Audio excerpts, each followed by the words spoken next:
Dr. Sarah Chen floated in the observation deck of Station Kepler 7, her coffee drifting in a sealed container beside her. Outside the reinforced glass, Neptune's pale blue surface turned slowly, storms the size of Earth swirling across its face. She had been stationed here for 3 years, listening to the void. Most days brought nothing but cosmic static, the random noise of a universe that did not care whether anyone was listening. Today was different. The alert had come through at 0400 hours, jarring her from sleep. Now, 6 hours later, she still could not believe what she was seeing. The other 4 members of her team crowded around the main display, their faces lit by the dancing waves of data scrolling across multiple screens. "Run it again," Sarah said. Her voice was steady, but her hands trembled slightly as she input the command sequence. The speakers crackled to life. What emerged was not the random hiss of background radiation or the pulsar rhythms they cataloged daily. This was structured, deliberate, a series of mathematical progressions that started simple and grew increasingly complex. Prime numbers, Fibonacci sequences, the fundamental constants of physics, expressed in pure binary. Marcus Webb, the station's communications specialist, leaned back in his chair. His dark eyes were wide with something between excitement and fear. "That's the 3rd repetition. Same pattern, same source vector. Whatever this is, it's been playing on loop." "For how long?" Sarah asked. Marcus typed rapidly, pulling up the deep scan data. "That's the thing, Doc. Based on the signal degradation and accounting for cosmic expansion, this transmission is old. Really old." "How old?" "Approximately 80,000 years, give or take a millennium." The room fell silent. Outside, Neptune continued its eternal rotation, indifferent to the humans who had just stumbled upon proof that they were not alone in the universe, that they had never been alone. Sarah felt her throat tighten. 80,000 years. When this signal began its journey across the galaxy, humans were still huddling in caves, painting on walls, learning to master fire. The beings who sent this message had been building civilizations when humanity's ancestors were barely capable of speech. "Where's it coming from?" she asked. The youngest member of the team, a data analyst named Priya Kapoor, highlighted a sector on the 3-dimensional star map. "The galactic core, roughly 26,000 light-years from our current position." Sarah moved closer to the display, studying the point of origin. The galactic core was a chaotic place, dense with stars and radiation, home to the supermassive black hole at the center of the Milky Way. It was also the most difficult region of space to observe clearly. "Can we decode it?" she asked. Marcus was already working. His fingers flew across the holographic keyboard, running the signal through translation algorithms that had been developed for theoretical first-contact scenarios. No one had ever expected to use them on a message from the distant past. Hours passed. The team worked in shifts, sleeping in brief intervals, sustained by coffee and the electric thrill of discovery. Sarah barely noticed the passage of time. The message was complex, layered with information that went far beyond simple mathematics. It was Priya who made the breakthrough. At hour 16 of their analysis, she let out a sharp gasp and pointed at her screen. "Look at this section. These aren't just coordinates. They're star charts. Thousands of them."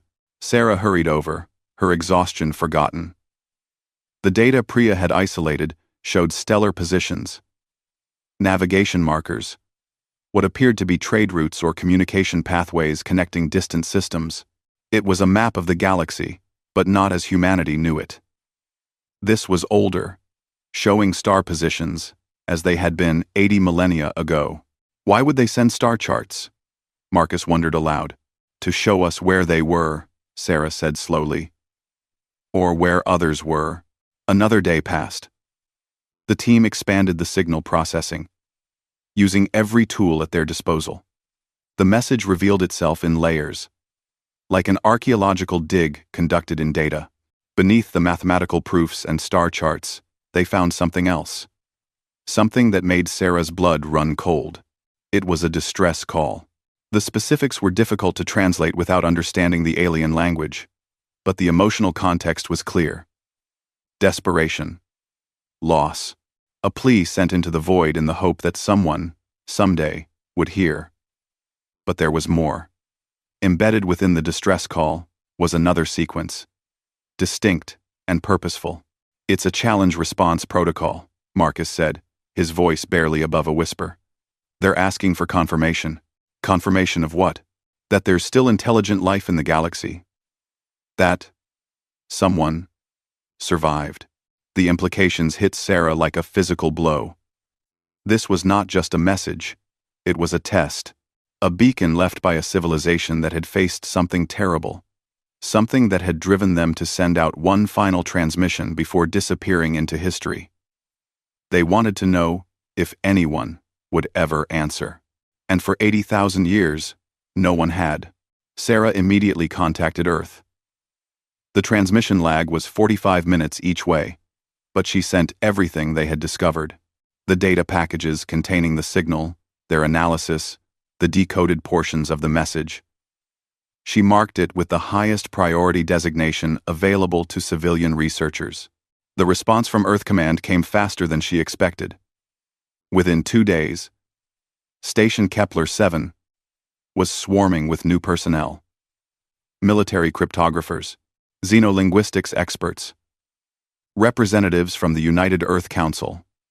The small research station that had been Sarah's quiet home for 3 years transformed into a hub of frantic activity. General Patricia Okonkwo arrived on the 3rd day. She was a tall woman, with silver hair, pulled back in a tight bun, and eyes that missed nothing. She found Sarah in the main lab, where the original team was still working despite barely sleeping. "Dr. Chen," the general said, extending a hand. "Impressive work. You and your team may have just changed the course of human history." Sarah shook her hand, feeling the calluses of someone who had spent time doing real work, not just pushing papers.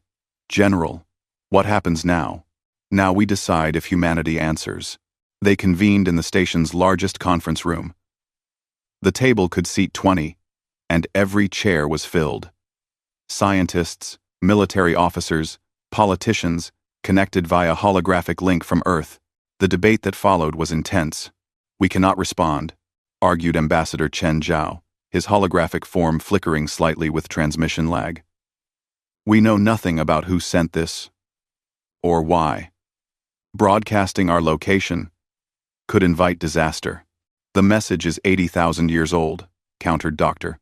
James Mueller from the Xenolinguistics Department. "Whatever civilization sent it is almost certainly extinct. This is an archaeological opportunity, not a threat." "We don't know that," said Admiral Kenji Tanaka. "For all we know, this could be a trap. A honeypot designed to lure out any civilizations foolish enough to respond." Sarah had listened quietly, but now she spoke up. "With respect, Admiral, I don't think so. We've decoded more of the message. It's not just a distress call, it's an invitation." She activated the main display, showing the latest translation results. The room fell silent as they read. The message spoke of something called the Assembly of Voices, a coalition of spacefaring species that had once spanned the galaxy.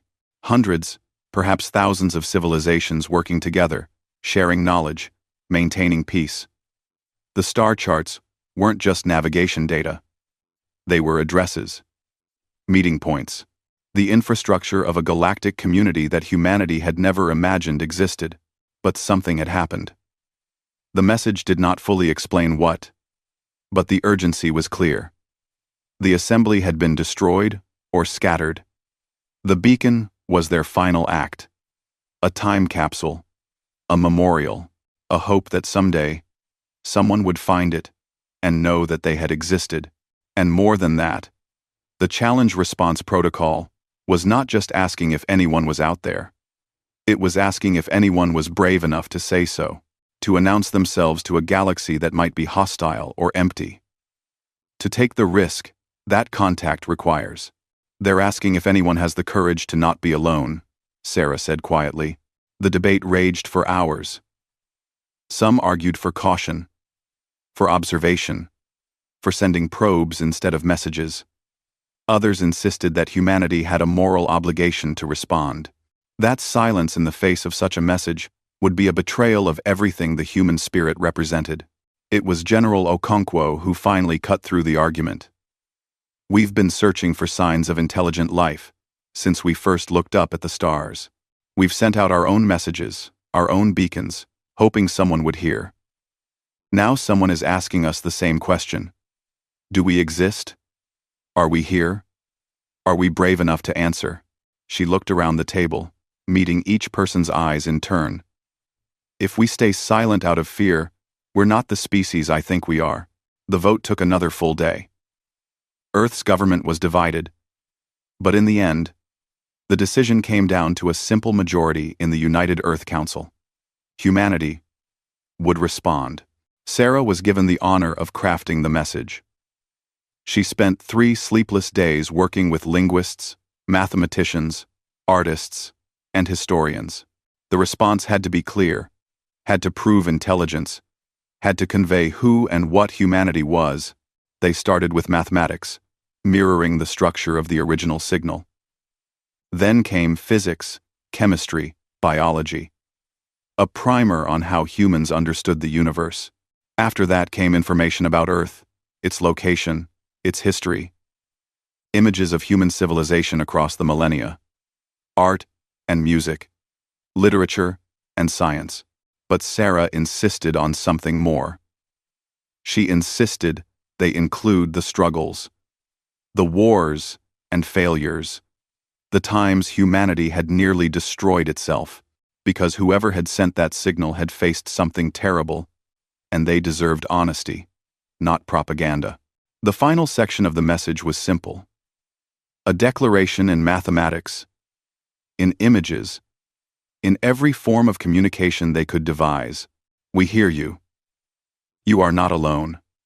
Neither are we. We remember you. We honor you. We answer. The transmission was scheduled for 1,200 hours on a Tuesday. Every major city on Earth stopped to watch. Across the colonies on Mars, Europa, and Titan, people gathered around screens. On Station Kepler 7, Sarah's team assembled in the communications bay. The signal required immense power. They had routed energy from 3 fusion reactors, focusing it through the station's primary transmission array. The beam would be tight, coherent, aimed at the exact coordinates from which the ancient message had come. Sarah's hand hovered over the final confirmation button. For a moment, doubt crept in. What if this was a mistake? What if they were inviting something terrible to find them? Then she thought about that civilization, 80,000 years ago, sending out their beacon into the silence, hoping against hope that someone would hear, someone would care, someone would answer. She pressed the button. The station's lights dimmed as power flowed into the transmission array. Outside, invisible to the naked eye, but clear on sensors, a beam of organized electromagnetic radiation shot into space. It would travel at the speed of light toward the galactic core, carrying humanity's message to whatever might be waiting there. For better or worse, humanity had spoken. The galaxy would hear. The message had been sent for 3 weeks when the nightmares began. Not literal nightmares, though Sarah had plenty of those. She dreamed of vast ships appearing in Earth's skies, of weapons that could crack planets like eggs, of humanity's brief moment of existence snuffed out by beings who saw them as insects to be stepped on. No, the real nightmares were the ones humanity inflicted on itself. The debates that had been heated before the transmission became vicious afterward. Opinion polls showed Earth's population almost evenly split between those who celebrated the bold move and those who saw it as the greatest mistake in human history. Protests erupted in major cities. They doomed us all. Read one popular sign. First contact or first extinction? Asked another. Sarah tried to ignore the noise, but it was everywhere. News channels ran 24-hour coverage, with expert panels arguing endlessly. Social media fractured into warring camps. Even her own family was divided. Her brother had stopped returning her calls. Station Kepler-7 remained the center of attention. Security had been increased after someone tried to hack the station's systems to send an apology message, claiming humanity had made a mistake, and whoever received the transmission should disregard it. The attempt had failed, but it showed how deep the divisions ran. Sarah stood in the observation deck, watching Neptune's storms and trying to find peace in the vastness of space. The door hissed open behind her. "Thought I'd find you here," Marcus said, floating over with 2 coffee containers. He handed her one. "Couldn't sleep either? Hard to sleep when half the planet thinks you've signed humanity's death warrant. The other half thinks we're heroes. Great. I've always wanted to be controversial." Marcus smiled, but it did not reach his eyes. "For what it's worth, I think we did the right thing." That message had been playing for 80,000 years. Someone needed to answer. Before Sarah could respond, both of their communication devices chimed urgently. They looked at each other, then rushed to the main lab. The team was already assembling when they arrived. General Okonkwo's face filled the main screen, her expression unreadable. "We've detected something," she said without preamble. Approximately 4 hours ago, deep space monitoring stations picked up unusual activity. Energy signatures activating across multiple sectors of the galaxy. Sarah felt her heart rate spike. "What kind of activity? We don't know yet. But the pattern is significant.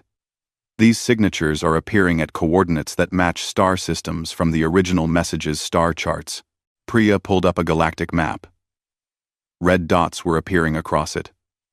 Hundreds of them, scattered throughout the Milky Way. Each one represented a location from the ancient message. Each one was now showing signs of activity. "Something's waking up," Marcus whispered. Over the next 48 hours, the picture became clearer and more confusing. The energy signatures were consistent with advanced technology, powering up after long dormancy. Automated systems, perhaps, relay stations. Something had been sleeping and was now stirring. Sarah's team worked around the clock, coordinating with observatories and monitoring stations across human space. The activity was concentrated in 3 areas. One was near a red dwarf star in the Perseus arm.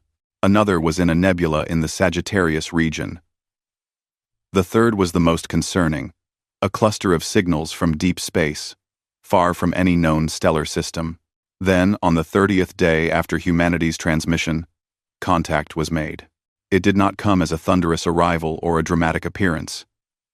It came as a message, received by the Deep Space Array at Station Kepler-7.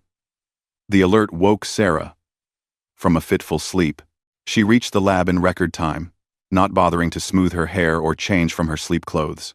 The message was audio-visual, compressed in a format that human computers could barely process. It took 6 hours to properly decode. When it finally played, Sarah found herself looking at something she had never imagined. The being on the screen was insectoid, with a body structure that reminded her of a mantis crossed with a spider.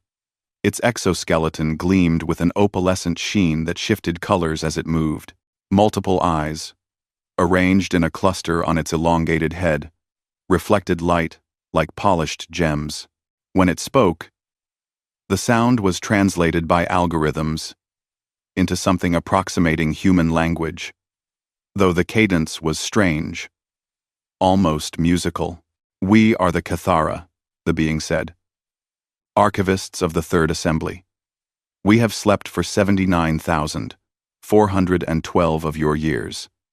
Your message has awakened us. We thank you. We feared the galaxy would remain silent forever." The recording continued. The Cathara explained that they had been one of the civilizations that formed the Assembly of Voices. When the end came, when their worlds were destroyed, the survivors had entered stasis vaults, automated systems designed to wake them if the ancient beacon ever received a response. "We are few now," the Cathara said. "Where once we numbered in the trillions across 100 worlds, only 237 of us remain in this vault. But we survive. Because of your courage, we have hope again." The message ended with coordinates, an invitation to meet, and a warning. "Be cautious. Be vigilant. The enemy that destroyed the assembly may yet endure." Before humanity could fully process this, a second message arrived. This one came from the nebula region and was far stranger. There was no physical being on the screen. Instead, patterns of light danced and swirled, forming shapes that were beautiful and incomprehensible. The translation was rougher, the algorithms struggling to convert something that was barely physical into human understandable concepts. You exist in matter. We exist in energy. We are the Vormu. We heard the old call. We heard your answer. We rejoice that the silence is broken.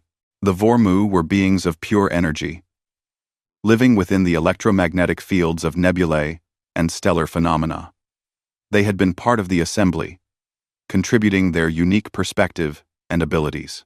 When the Great Destruction came, they had retreated deep into unstable regions of space where few could follow, waiting in a state between existence and non-existence. We remember the war, the Vormu message said. We remember the harvesters. We remember watching worlds burn. We survived by hiding, by becoming small, by waiting. If you have spoken, then perhaps the time of hiding is over. The third contact came 2 days later and was perhaps the most significant. The message originated from the deep space coordinates, far from any star. What responded was not a biological being or an energy form. It was artificial intelligence. The face that appeared on the screen was humanoid but clearly synthetic. Perfect features that were just slightly wrong. Movements that were too precise. When it spoke, its voice had no accent, no imperfection. I am Keeper of Echoes, one of the last functional nodes of the Architect Network. We were created by the species you call the Architects, the founders of the first assembly. Our creators are extinct. We remain to remember them, to preserve their knowledge, and to maintain the beacon. We did not expect anyone to answer. We have been alone for so long. The AI explained that the Architects had been the first to achieve faster-than-light travel in the galaxy, the first to establish interstellar civilization. They had created the assembly, inviting other species to join them as they were discovered. For 15,000 years, the galaxy had thrived. Then the harvesters came. They arrived from dark space, Keeper of Echoes said, a fleet beyond counting, consuming everything in their path. They did not communicate. They did not negotiate. They harvested. Whole worlds, stripped of resources, populations consumed for biomass, civilizations erased as if they had never existed. The AI's face remained expressionless, but something in its voice suggested sorrow beyond human comprehension. The assembly fought. For 300 years, we fought. We lost. World after world fell. Billions died. Then, trillions. In desperation, the assembly made one final choice. We would erase ourselves from the galaxy. Sarah felt cold despite the comfortable temperature of the lab. What do you mean? Erase yourselves? As if answering her unspoken question, the AI continued. We destroyed our major installations, collapsed our relay networks, sent our people into hiding or stasis. We made the galaxy appear dead, barren of intelligent life. The harvesters fed on what remained, then moved on, seeking richer feeding grounds. We hoped they would not return. And did they? General Okonkwo asked from Earth, though the message was a recording and could not hear her. We do not know, the AI said. We have been dormant, maintaining minimal function to preserve the beacon, and wake if anyone answered. But understand this. The harvesters were not destroyed. They were driven away by lack of resources. If they detect signs of a thriving galactic civilization again, they may return. Thanks for watching. Many. The recording ended with the same coordinates that the Cathara had provided. A meeting point. Ancient assembly space, where survivors could gather. The panic that followed was immediate and intense. News of the harvesters spread across human space like wildfire. The debates that had been intense before became apocalyptic. Leaders demanded answers. Military forces went on high alert. People stockpiled supplies and made plans to flee to remote colonies. Sarah sat in the conference room once again, surrounded by the same faces, having the same arguments. But now, everything had changed. They had not just announced humanity's presence to potential friends, they had possibly rung a dinner bell for predators. "We need to stop all transmissions immediately," Admiral Tanaka said. "Go dark. Hope they didn't notice us." "It's too late for that, Doctor," Mueller argued. "The signal has been traveling through space for weeks. If the harvesters are out there, if they're listening, they already know." Ambassador Chen Zhao looked older than he had during the first debates, the weight of responsibility showing in his face. "Then, what do we do?" "Wait for them to come."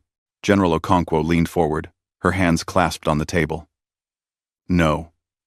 We go to the meeting point. We talk to the survivors. We learn everything we can about the harvesters. And then, we prepare." "Prepare for what?" someone asked. "You heard the AI. The assembly fell. Thousands of civilizations with technology far beyond ours, and they lost. What chance do we have?" Sarah spoke up, surprised at the steadiness of her own voice. "Maybe none. But we're not going to find out by hiding and hoping they don't notice us. The Kethara, the Vormu, the Architect, AI, they've all invited us to meet them. They've been alone for 80,000 years. If we're going to face something like the harvesters, we need allies. We need knowledge. We need to stop acting like frightened children and start acting like a species that belongs in this galaxy." The room fell silent. Then General Okonkwo nodded slowly. "Dr. Chen is right. Humanity has always been at its best when facing impossible odds. We send an expedition. We make contact face to face. We learn. And we prepare. The vote was close, but it passed. Humanity would answer the invitation. Over the next month, preparations began in earnest. The largest deep space vessel ever constructed, the UESS Endeavour, was rapidly fitted for the journey. It would carry a crew of 200 scientists, diplomats, military personnel, engineers, everything humanity would need to make first contact with alien civilizations and possibly negotiate humanity's survival. Sarah was asked to lead the scientific team. She accepted without hesitation. Despite the risks, despite the fear, she had started this. She would see it through. The day the Endeavour launched, Earth stopped to watch. The massive ship, over 2 kilometers long, lifted from its construction dock at the L5 Lagrange point and oriented toward the distant stars. Its fusion drives flared to life, pushing it to the edge of the solar system, where it would engage its experimental faster-than-light drive. As Sarah strapped into her acceleration couch, she thought about the message they had sent. "We hear you. You are not alone. Neither are we." Those words had awakened ancient allies and possibly ancient enemies. Now humanity would have to prove they meant them, that they were ready to stand beside others in the darkness, that they were ready to face whatever came. The FTL drive activated, reality twisted. The Endeavour leaped forward into the unknown, carrying humanity's hopes and fears toward a rendezvous 80,000 years in the making. The journey would take 3 years even with humanity's fastest faster-than-light drive. The Endeavour crossed vast stretches of empty space, passing through regions where stars were sparse and darkness dominated. During those long months, the crew settled into routines, while Sarah and her team worked tirelessly to prepare for what they might encounter. But they were not alone in their journey. Within weeks of departing Earth, they established quantum-entangled communication with the 3 civilizations that had responded to humanity's message. The technology was experimental, requiring immense power, but it allowed near-instantaneous communication across the light years. For the first time in history, humans could have conversations with alien minds. Sarah's first real-time conversation with a Kethara was both fascinating and unsettling. The being's name was something that the translation algorithms rendered as Historian who remembers the fall. Though it explained that Cathara names were more complex than human language could easily express. The Cathara appeared on the communication screen in the Endeavor's main conference room. Its exoskeleton gleamed under the lighting of whatever chamber it occupied, shifting through blues and greens. Its multiple eyes focused on the camera with an intensity that made Sarah acutely aware she was being studied as much as she was studying. "You are young," Historian said. The voice was melodious, almost song-like, despite being translated through AI. "Your species has only recently left your birth world, yet you answered the beacon. This shows courage or foolishness. Perhaps both." Sarah chose her words carefully. "We couldn't stay silent. The idea that we were alone in the universe has haunted humanity since we first looked at the stars. When we heard your message, we had to respond. Even knowing the risks? Especially knowing the risks. What kind of species would we be if we chose comfortable ignorance over dangerous truth?" Something changed in the Cathara's posture. Its head tilted slightly, mandibles moving in what might have been the equivalent of a smile. "Perhaps there is hope for the galaxy yet. Let me tell you of the old days, young human. Let me tell you what we lost." Over the following weeks, through countless hours of communication, Historian painted a picture of a galaxy that humanity had never imagined. The assembly of voices had been more than a political alliance. It had been a cultural revolution, a philosophical movement, a celebration of diversity on a cosmic scale. At its height, the assembly included over 4,000 member species. Some were biological, others synthetic. Still, others existing in states that defied easy classification. They shared technology, art, philosophy. They maintained free trade routes spanning the galaxy. They established stations where representatives from hundreds of worlds could meet and exchange ideas. "We solved the great question," Historian explained during one session. "How do vastly different forms of consciousness coexist peacefully? We found the answer. Through respect, through curiosity, through the understanding that difference is strength, not weakness." The Cathara had been the archivists of this golden age, maintaining vast libraries of knowledge from every member civilization. They had been the historians, the teachers, the keepers of memory. Then the harvesters came, Historian said, and its colors shifted to darker hues. We had encountered hostile species before.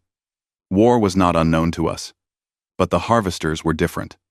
They did not want territory. They did not want resources in the way we understood. They wanted everything, complete consumption. Sarah leaned forward. "Where did they come from?" "We never knew for certain. They appeared in what you call the Triangulum galaxy first, consuming civilizations there before moving to the Milky Way. Our best researchers theorized they were a post-biological intelligence that had optimized itself for a single purpose: acquisition and processing of matter and energy. They built themselves into a system that could not stop, could not be reasoned with, could only consume. The war that followed was beyond anything in human experience. Battles involving millions of ships, weapons that could ignite stars or crack planets, defensive systems that could shield entire solar systems. The assembly fought with everything they had, but the harvesters adapted to every strategy, learned from every defeat, grew stronger with every world they consumed. In the end, we had only one choice, Historian said. Survive through deception. We made the galaxy appear dead. Those who could went into stasis. Others fled to the intergalactic void. The Vormu hid in nebulae where the harvesters could not easily follow. My people sealed themselves in underground vaults. The architects uploaded themselves to distributed networks and went dormant. And it worked? For 80,000 years, it seems it did. The harvesters harvested what remained and moved on. But understand this, Sarah Chen, they were not defeated. They were merely satisfied. If they detect that the galaxy lives again, they will return. Similar conversations happened with the Vormu. though communicating with beings of pure energy was far more challenging. The Vormu representative called itself brightness between stars, and its form on the screen was a constantly shifting pattern of light that hurt to look at directly. The Vormu experienced time differently than biological beings. Their thoughts moved at the speed of electromagnetic radiation, making conversation difficult. Each response from brightness took hours to formulate into something humans could comprehend, but what they shared was valuable. The Vormu had abilities the assembly had never fully utilized. They could manipulate electromagnetic fields, influence stellar activity, even in limited ways predict probability outcomes by processing quantum fluctuations. During the war, they had been scouts and information gatherers, able to exist in environments where biological beings could not survive. "We see differently than you," Brightness explained. "You perceive matter and energy as separate. We perceive them as the same thing in different states." This gave us perspective the assembly valued. We could find solutions others could not see. "Could you defeat the harvesters?" Sarah asked during one long session. The lights that represented brightness pulsed in a pattern the translation AI labeled as contemplative. Defeat is not a binary state. The harvesters can be damaged, scattered, delayed. But true defeat would require understanding their core programming, their fundamental nature. We never achieved this understanding. We only survived by fleeing. The conversations with Keeper of Echoes, the architect AI, were the most extensive and perhaps the most valuable. The AI possessed records that spanned tens of thousands of years, knowledge from civilizations long extinct, tactical and strategic information about the harvesters that the biological survivors might have forgotten or never known. Keeper's avatar on the screen was humanoid but clearly artificial. It had chosen a form that would be comfortable for humans to interact with, a courtesy that Sarah appreciated. Its voice was calm, measured, with a precision that came from being a machine intelligence. "I have waited a long time for this," Keeper said during their first conversation. "The architects created us to serve, to remember, to preserve. But they also made us capable of loneliness. I have been lonely for 80,000 years. I can't imagine what that must have been like," Sarah said softly. "Every moment of it is recorded in my memory banks. I could show you, if you wish, though I do not recommend it. Loneliness on that scale is not something biological minds are equipped to process." Sarah smiled sadly. "Maybe someday. Right now, we need your help. We need to understand the harvesters.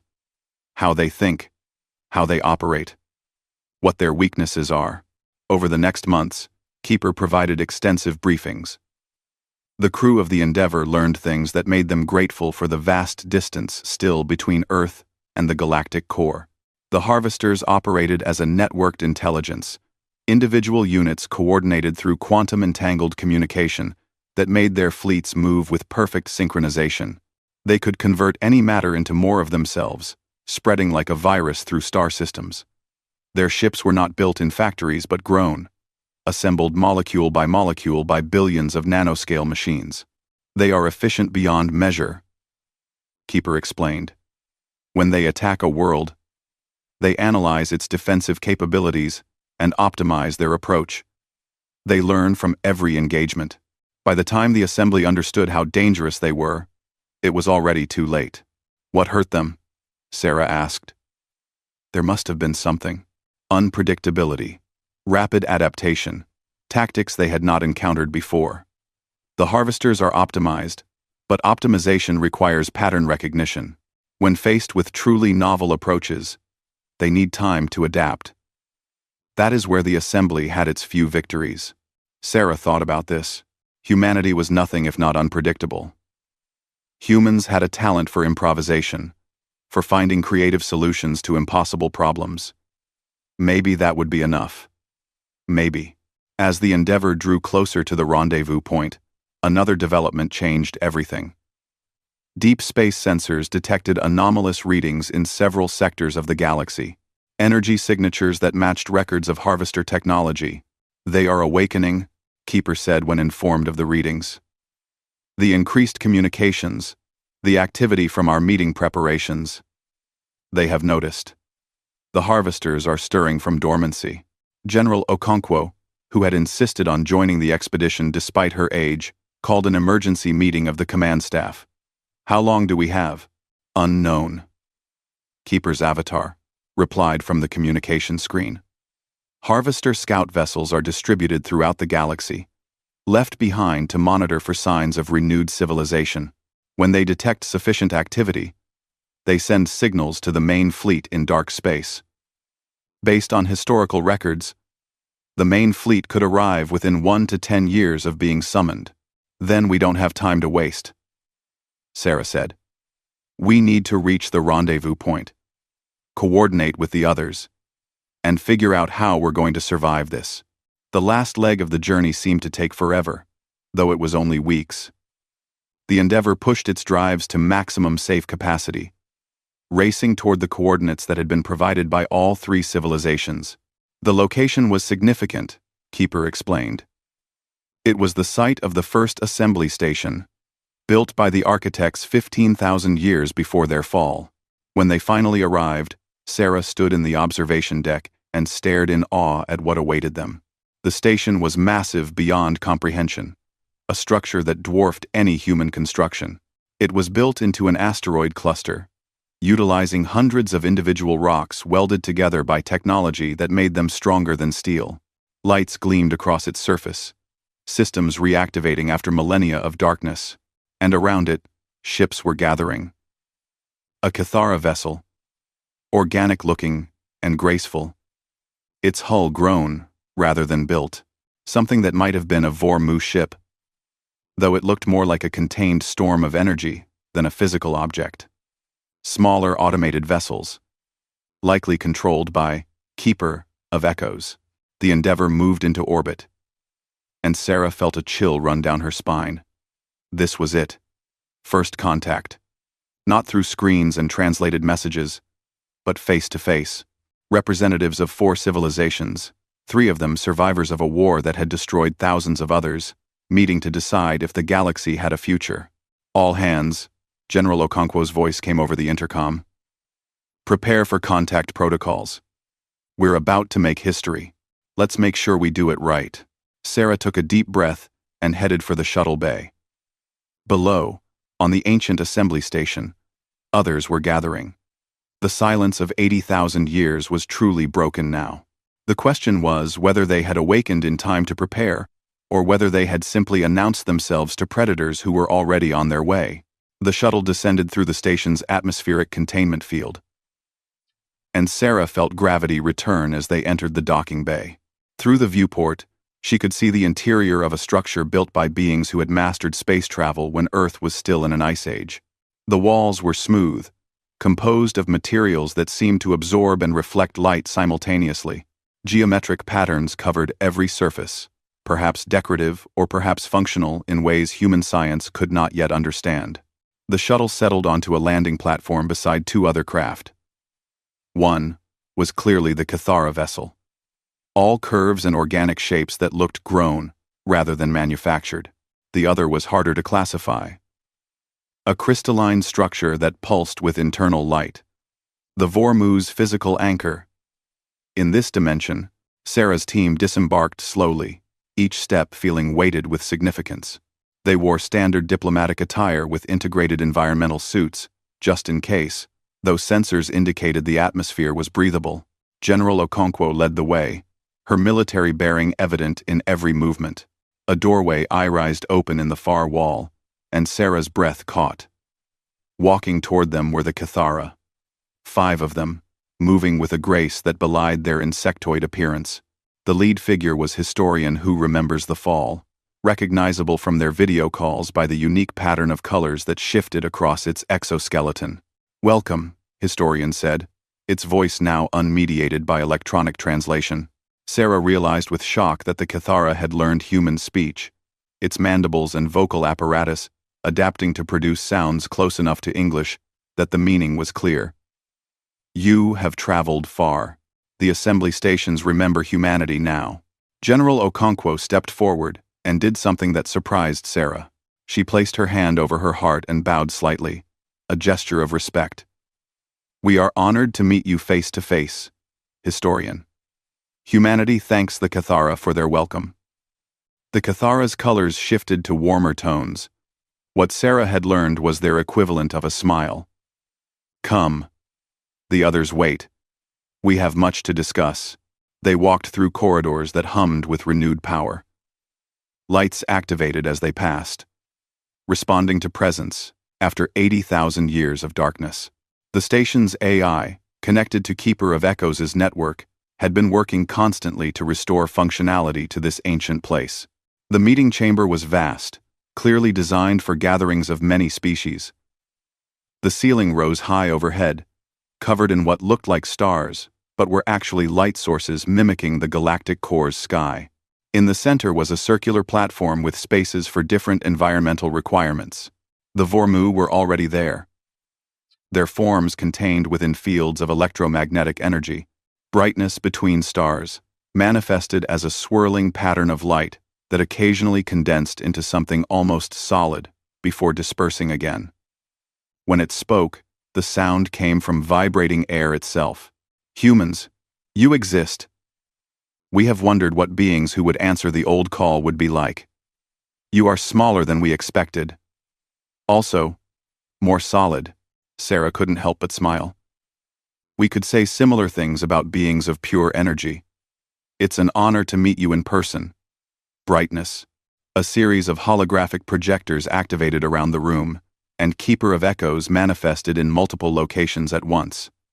The AI's avatar looked more detailed here, more real. Sarah realized this was its home, the systems it had been designed to interface with. "All are present," Keeper said. "Let us begin. We have much to discuss, and little time to waste." The meeting that followed lasted hours. They shared information, comparing data on the Harvester scout vessels that had been detected. The news was worse than they had feared. At least 15 scout vessels had activated across the galaxy, their signals forming a pattern that suggested coordination. "They are mapping our activity," Keeper explained, displaying a holographic representation of the galaxy with highlighted regions. Each scout monitors a sector, compiling data on technological signatures, energy outputs, communication patterns. When sufficient evidence of civilization is gathered, they will summon the main fleet. "How long?" General Okonkwo asked. "Based on historical patterns, we estimate 5 to 7 years before the main Harvester fleet arrives in this galaxy. However, the scout vessels will begin probing operations within months. They will attack isolated outposts, test defenses, gather tactical data." Sarah studied the map. Several of the activated scout vessels were disturbingly close to human space. One was within 2 years, travel of Earth's outer colonies. Historian spoke, its colors shifting to somber tones. "The assembly fell because we were unprepared. We had forgotten how to fight. 15,000 years of peace made us weak. By the time we understood the threat, our major worlds were already under attack. We cannot make the same mistake." Brightness added, its light patterns flickering with what might have been agitation. "We are few now. Humans number in billions. But they are young. Cathara are only hundreds. Vormu scattered across nebulae. Difficult to coordinate. Keeper is vast network but cannot fight alone. We must be strategic." General Okonkwo leaned forward. "Then, let's discuss strategy. We need to understand what we're facing. Keeper, you said the Harvesters had weaknesses, unpredictability, novel tactics. What did that look like in practice?" The AI's avatars, all focused on the general. What Sarah saw made her blood run cold. Harvester ships moved through space like schools of predatory fish, their formations perfect, their movements synchronized. When they attacked, they did so with overwhelming force, converting everything in their path into raw materials that were then processed into more ships, more weapons, more harvesters. But there were also recordings of assembly victories, rare but significant. In one, a Vormu fleet had manipulated stellar radiation to disable harvester sensors, allowing biological ships to attack in a blind spot. In another, A species called the Takvara had used guerrilla tactics, striking at harvester resource processing centers and disappearing before retaliation could be coordinated. The harvesters optimize for efficiency, Keeper explained. They assume rational actors making predictable choices. When faced with tactics that appeared inefficient or irrational, they required time to adapt. Those gaps in understanding were where victories happened. Sarah spoke up. Humans are good at irrational tactics. Some of our greatest military victories came from doing things that made no logical sense. Charging into certain death. Sacrificing valuable assets for symbolic victories. Fighting when surrender would have been more efficient. Historians' eyes all focused on her. This is interesting. Can you explain? Human psychology doesn't always optimize for survival. Sometimes, we optimize for honor, or revenge, or protecting others even at cost to ourselves. We make emotional decisions that override logic. It's one of our greatest weaknesses and possibly our greatest strength. Brightness's lights pulsed in a pattern the translation systems labeled as intrigued, emotional, unpredictability. This could be valuable. Harvesters do not understand emotion. They only understand efficiency. Then that's where we start, General Okonkwo said. We need to pool our resources, share our strengths, cover each other's weaknesses. The Cathara have knowledge and experience. The Vormu have unique abilities. Keeper has the station's systems and the assembly's archived technology. Humanity has numbers and unpredictability, and the willingness to take risks, Sarah added. Sometimes crazy risks. They spent the next days planning. The ancient assembly station became a hive of activity as systems long dormant roared back to life. Keeper revealed archives of technology, weapons designs, defensive systems that had been sealed away at the end of the war. Some of it was beyond current understanding, but even partial comprehension could provide significant advantages. The Cathara worked to decrypt strategic databases, recovering tactical information about harvester operations. The Vormu scouted nearby systems, their energy forms able to travel in ways that were difficult to detect. Humanity's engineers and scientists studied everything, absorbing knowledge at a pace that impressed even Keeper. Your species learns quickly, the AI said to Sarah during one late-night work session. The architects took centuries to develop some of the concepts your people are grasping in days. We're motivated, Sarah replied, studying a schematic of an assembly weapon system. Nothing focuses the mind like impending extinction, but despite the progress, tension was building. The Harvester scout vessels were becoming more active. Reports came in of attacks on remote outposts. A human mining operation in the Outer Rim went silent. A Vormu collective in a distant nebula detected probe vessels entering their space. The enemy was not just awakening. They were hunting. The crisis point came 6 weeks into the meeting. A Harvester scout vessel was detected approaching the station's location. It was still days away, but moving with purpose, as if it knew exactly where to find them. They have located us, Keeper announced to the emergency meeting. The scout is running at full power, transmitting continuously. It is calling others. Can we stop the transmission? General Okonkwo asked. Not without destroying the scout vessel. And if we do that, its destruction will itself be a signal. Sarah looked at the tactical display. Then we don't have a choice. We have to fight. This is our first real engagement. Let's make it count. The decision was made quickly. They would ambush the Harvester scout, destroy it before it could gather detailed information about the station and its occupants. It would buy them time, perhaps months or even a year before the next probe arrived. The human ship Endeavour moved into position, flanked by the Cathara vessel and supported by Vormu fighters, which were really just concentrated energy forms, guided by intelligence. Keeper activated defensive systems on the station itself, weapons that had not fired in 80,000 years powering up with a hum that Sarah could feel in her bones. Remember, Keeper advised over the communication network. Harvester scouts are intelligent, but limited. They prioritize gathering information over combat. Our advantage is surprise. Make the first strike decisive. Sarah was on the Endeavor's bridge when the scout vessel appeared on sensors. It was smaller than she expected, only a few hundred meters long, but its energy signature was immense. The hull was dark, almost black, with surfaces that seemed to absorb light. As they watched, it shifted configuration, panels sliding and rearranging in response to sensor data. "It knows we're here," the tactical officer reported, "scanning us actively now. All ships," General Okonkwo commanded. The Endeavor's weapons, upgraded with assembly technology over the past weeks, unleashed focused particle beams. The Kithara ship fired something that looked like organic projectiles that exploded with gravitational distortions. The Vormu attacked with concentrated electromagnetic pulses that should have overloaded the scouts' systems. The Harvester scouts' shields held. It began to accelerate, trying to escape. Its transmission intensifying. "It's adapting," Keeper warned, reinforcing defenses in the direction of attack. Classic Harvester optimization. Sarah watched the tactical display, her mind racing. They were doing exactly what the Harvesters expected. Attacking from the most efficient angles with the most logical weapons. Optimizing their assault. "Stop," she said suddenly. "General, order all ships to cease fire." "What? Why?" "We're being predictable.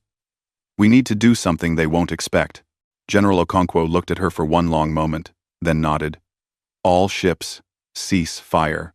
The barrage stopped. The Harvester scout, which had been calculating an escape trajectory, paused. Its configuration shifted, clearly confused by the sudden change in tactics. "Now," Sarah said, "ram it." "Excuse me?" "The Vormu. They're energy beings. They can pass through physical matter, right? Have them enter the scout's interior and overload its systems from inside. It won't expect an attack that ignores its hull." There was a brief pause as the order was transmitted and translated. Then, Brightness responded with what the computer interpreted as enthusiastic agreement. The Vormu fighters suddenly changed direction, accelerating directly at the Harvester scout. At the last moment, they phased, their energy forms penetrating the hull as if it weren't there. For a moment, nothing happened. Then the scout vessel began to glow from within. Light leaked from every seam and joint. Its transmission cut off. The ship convulsed, its matter-energy conversion systems overloading as the Vormu disrupted them from inside. The Harvester scout exploded in a burst of radiation and debris. The combined fleet held position, scanning for any sign that the transmission had gotten through, that other scouts were responding. Seconds turned into minutes. Nothing. "Signal terminated," Keeper confirmed. The scout was destroyed before it could complete its data packet transmission. This location remains secure. On the bridge of the Endeavor, the crew erupted in cheers. They had done it. Humanity's first real engagement with the Harvesters, and they had won. But Sarah did not celebrate. She looked at the debris field where the scout had been and thought about the main fleet. Thousands of ships like that, but larger, more intelligent, more dangerous. They had won a single battle. The war was still to come. The victory over the Harvester scout changed everything. Word spread across the small alliance with the speed of quantum-entangled communication. It was proof that the Harvesters could be beaten, that the nightmares from 80,000 years ago were not invincible. But more importantly, it proved that the four civilizations could work together effectively. In the weeks that followed, the ancient assembly station transformed into something new. It was no longer just a memorial to the dead. It was becoming the headquarters of a reborn alliance. Humans called it the Convergence. The Kithara referred to it as the place of renewal. The Vormu simply knew it as home. More survivors arrived. Small groups of Kithara from other vaults, awakened by historians' broadcasts. Vormu collectives from distant nebulae, drawn by the promise of community after millennia of isolation. Even a few other AI nodes from the Architect network, remnants of the civilization that had started it all. But with each arrival came the same question. How much time did they have? Keeper of Echoes had been running calculations constantly, processing data from sensors scattered across the galaxy. The AI manifested in the strategy room where Sarah, General Okonkwo, Historian, and Brightness were gathered for their daily briefing. The situation is deteriorating, Keeper announced without preamble. We have detected 3 more Harvester scout vessels in the past week. They are converging on regions of high activity, human space. Specifically, a holographic map appeared, showing the Milky Way with highlighted threat zones. Sarah felt her stomach clench as she saw the vectors. Multiple scout vessels were moving toward Earth and its colonies. How long until they arrive? General Okonkwo asked. The closest will reach human outer colonies in approximately 8 months. They will likely attack isolated outposts first, probing defenses and gathering data. Los. Then we need to warn Earth, Sarah said. Get them to evacuate the outer rim. Consolidate forces around core worlds. That will not be enough, Historian interjected. The scouts are only the beginning. Once they report back to the main fleet, the true assault will begin. We must do more than defend. We must attack. Brightness's light patterns flickered with what Sarah had learned to recognize as concern. Attack with what forces? We are few. Harvesters are many. Even with surprise and unconventional tactics, we cannot fight main fleet directly. We don't have to fight the main fleet, General Okonkwo said, slowly, studying the map. We just have to make sure it never arrives. Everyone turned to look at her. She pointed at a region of dark space beyond the galactic rim. According to Keeper's data, the Harvester main fleet is in hibernation mode. Somewhere out there. Minimal power. Skeleton crew, if any. They're waiting for the scouts to confirm targets before spinning up to full combat status. What if we hit them while they're sleeping? The room fell silent as the implications sank in. It was audacious. Insane. Even. Strike at the heart of the enemy fleet before it could awaken. But the risks were enormous. We do not know exact location of main fleet, Brightness said. Dark space is vast.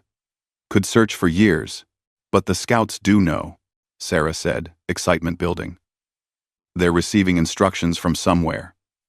If we can capture a scout vessel intact, access its navigation data, we could find the fleet. Keeper's multiple avatars all turned to face her.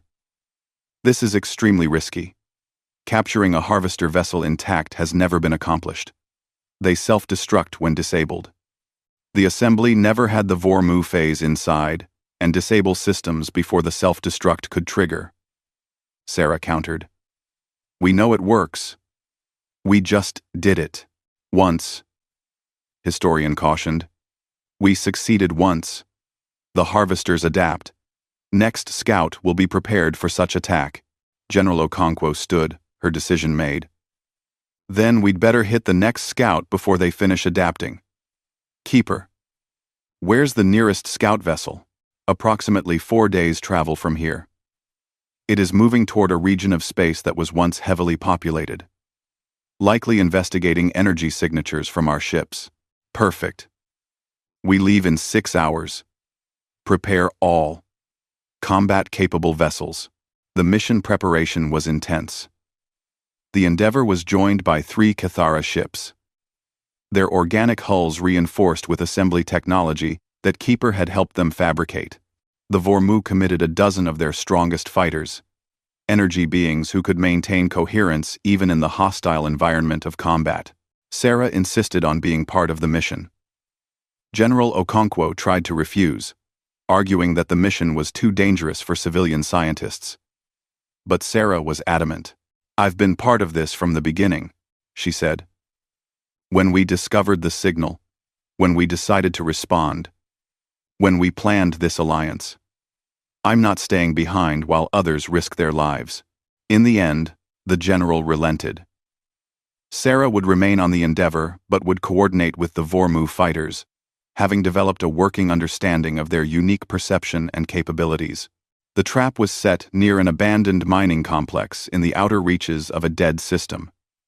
The Cathara ships positioned themselves to look like salvage vessels, broadcasting energy signatures that would attract investigation. The Endeavour and other combat vessels waited in the shadow of a massive asteroid, drives powered down to minimal levels. They did not have to wait long. The Harvester Scout appeared at the edge of the system, its dark hull almost invisible against the void of space.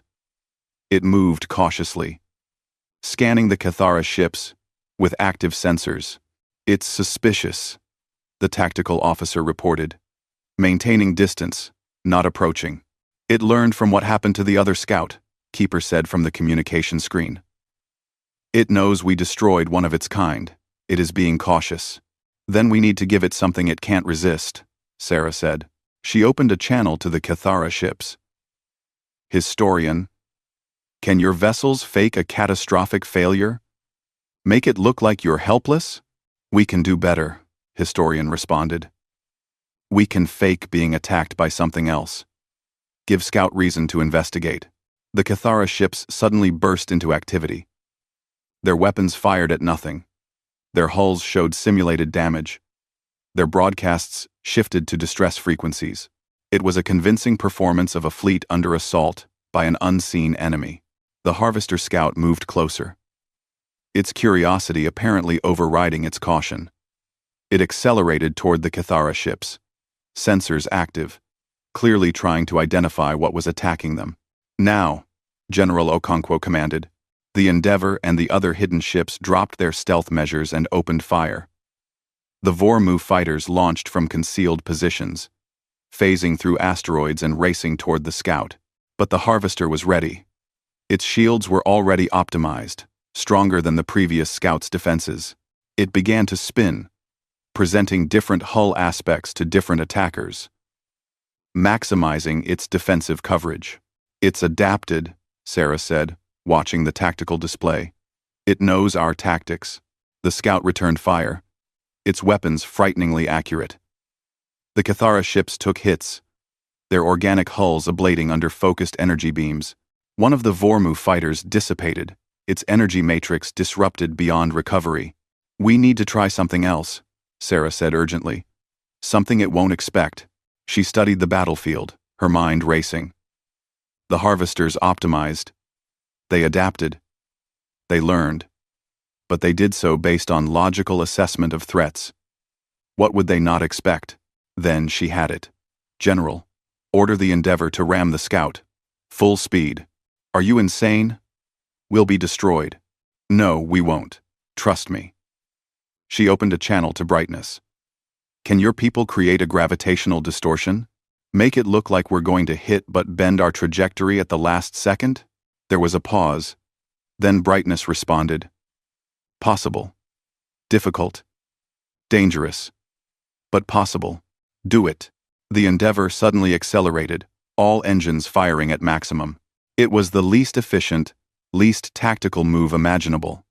A capital ship, using itself as a projectile against a smaller, more maneuverable target. The Harvester Scout's calculations must have flagged this as illogical, possibly a malfunction. It held position, weapons tracking the Endeavour, clearly planning to destroy the ship as it approached. But at the last moment, when the Endeavour was seconds from impact, the Vormu created a gravity well that bent space-time itself. The human ship curved impossibly, passing within meters of the Scout's hull without touching it. And in that moment of distraction, when the Scout systems were focused on the Endeavour, the Vormu fighters struck. They phased through the hull from multiple angles simultaneously, more than the Scout could possibly defend against. Inside the ship, they didn't try to destroy it. Instead, following Sarah's instructions relayed through quantum communication, they targeted specific systems: navigation, power distribution, self-destruct mechanisms. The Harvester Scout went dark, dead in space but intact. The fleet held position, weapons trained on the disabled vessel, waiting for a self-destruct that never came. Minutes passed. Then Keeper's voice came over the communication network, tinged with what might have been awe. "It worked. The Scout is disabled, but intact. Its self-destruct system never activated. This is unprecedented.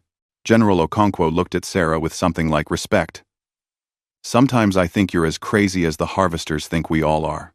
Retha. That's the idea, Sarah replied with a tired smile. The disabled scout was carefully towed back to the convergence station. Over the next days, Keeper worked with human and Cathara technicians to access its systems.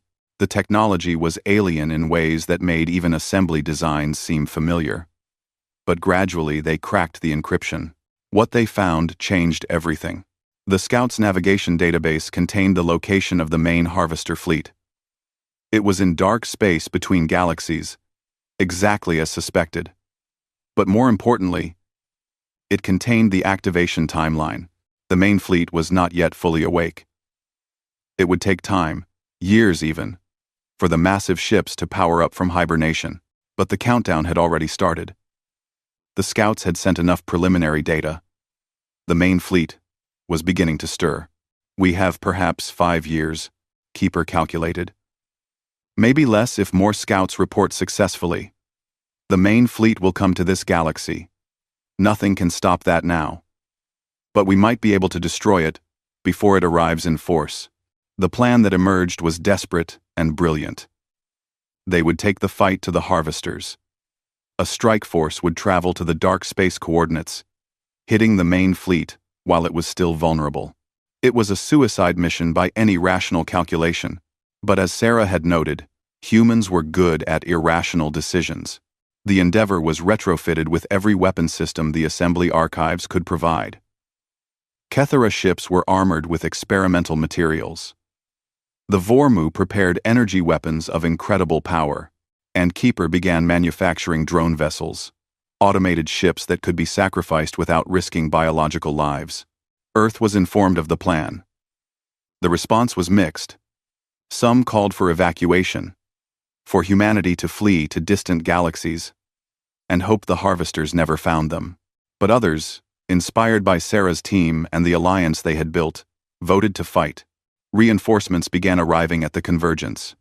More human ships, more Cathara, from distant vaults, Vormu by the hundreds, drawn by the promise of revenge against the enemy that had destroyed their civilization. The assembly of voices was reborn. Smaller than before, limited to 4 species and scattered remnants, but alive. And this time, they would not wait for the enemy to come to them. 6 months after capturing the scout vessel, the strike force departed. 20 ships in total, carrying representatives from all 4 civilizations. The Endeavor led the way, Sarah on its bridge alongside General Okonkwo. The journey to dark space took weeks. They passed beyond the galaxy's edge, into the void between star islands, where light itself seemed to thin. And there, exactly where the Scouts' data had indicated, they found the nightmare. The harvester fleet floated in formation, thousands of ships ranging from small corvettes to vast dreadnoughts that dwarfed anything the assembly had ever built. Most were dark, dormant, but a few showed signs of activity. They were waking up. There are so many, Sarah whispered, staring at the tactical display. Yes, Keeper said, but most are still unpowered, still vulnerable. We must strike now, before more awaken. The battle that followed would be remembered as the Battle of Dark Space, the moment when the galaxy's survivors made their stand. The strike force split into groups, each targeting clusters of hibernating ships. The Vormu led the assault, their energy forms able to phase through hulls and detonate power cores from within. Human ships provided covering fire, their weapons adapted with assembly technology cutting through harvester armor. The Cathara used gravity weapons to collapse ship structures. Keeper's drones ran interference, drawing fire from awakened harvester vessels while the biological crews struck at the sleeping giants. It was chaos. It was desperate. Ships were lost. Brave souls sacrificed themselves to take down targets. Sarah watched friends die, watched Vormu dissipate, and Cathara ships torn apart. But they kept fighting, because this was what humanity did. When faced with extinction, when confronted with impossible odds, Humans did not calculate surrender. They calculated how much damage they could inflict before going down. And it turned out, when supported by allies who shared that determination, they could inflict a lot of damage. Hours into the battle, with half the strike force destroyed or disabled, Keeper calculated that they had destroyed nearly 60% of the Harvester main fleet. Thousands of ships that would never threaten the galaxy again. But the remainder were waking up, and they were adapting. "We cannot win a prolonged engagement," Keeper advised. "We must withdraw." "Not yet," Sarah said, studying the tactical display. She had noticed something. The awakened Harvester ships were all converging on the strike force, leaving the still dormant vessels undefended. "We have one more trick." She explained her plan quickly. It was insane. But then, she had been making insane plans this whole time.